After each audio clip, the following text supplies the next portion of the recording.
నమస్కారం. ఘంటారావానికి స్వాగతం. ముందుగా ప్రధానాంశాలు. భూగర్భ జలాలు పెంచితేనే భవిష్యత్. పశ్చిమ గోదావరి పర్యటనలో సీఎం విహంగ వీక్షణం ద్వారా పోలవరం పనుల పరిశీలన.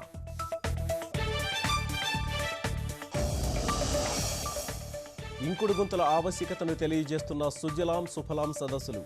ప్రతి ఒక్కరూ జల పొదుపులో భాగస్వాములు కావాలన్న నిపుణులు. తెలుగుదేశం తీర్థం పుచ్చుకున్న కదిరి ఎమ్మెల్యే చాంద్ బాషా. సైకిల్ ఎక్కనున్న అద్దంకి ఎమ్మెల్యే రవి. అభివృద్ధి కోసం కలిసి రావాలన్న సీఎం. అవినీతి సొమ్ముతో ఎమ్మెల్యేలను కొంటున్నారంటూ గవర్నర్కు జగన్ ఫిర్యాదు. ప్రజాస్వామ్య పరిరక్షణ పదం వాడడానికే ఆయనకు అర్హత లేదన్న కాల్వ. తుని విధ్వంస ఘటనపై సిఐడి ముమ్మర దర్యాప్తు. ఫోటోలు సేకరణ, సాంకేతిక నిపుణులతో వ్యక్తుల్ని గుర్తించే యత్నం.